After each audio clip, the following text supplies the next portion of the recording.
Take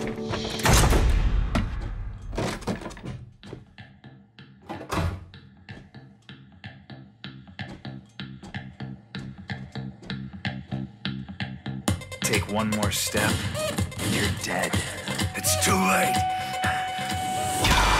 It's finally real parka weather here in Vancouver, so I look a little less conspicuous in my Empire Strikes Back parka. Listen, I've been playing the No More Heroes kind of side game that Suda51 and Grasshopper has made for the Nintendo Switch, and I've had a smile on my face for a big chunk of this weird diversion, but it certainly doesn't live up to the No More Heroes hype and expectation, and I think in all fairness, Suda51 has been pretty upfront about that this was kind of a little test with Travis Touchdown and some of the weird and quirky storytelling and characters and combat mechanics, just sort of giving us a taste of that to see if we want more.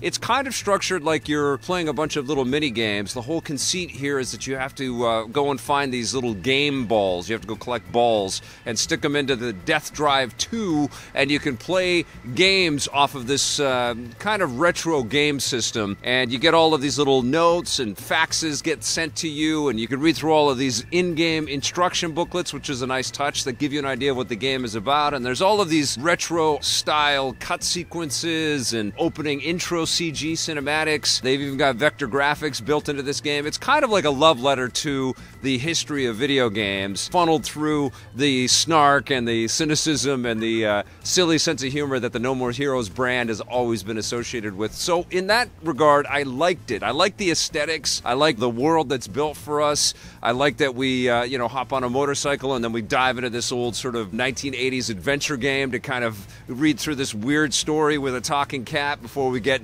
access to new game missions.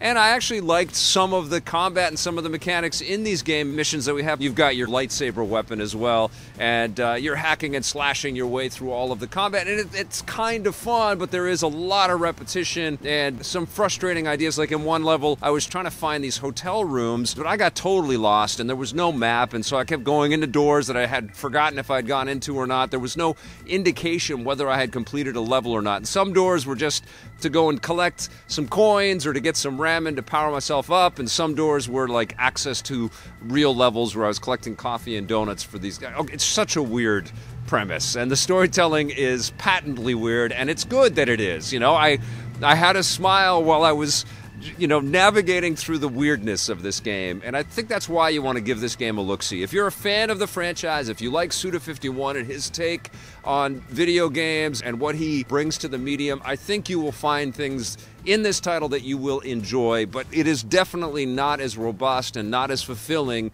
as previous No More Heroes games. You bastard! We're trying to butter up the gamers! Your fight is here in the real world!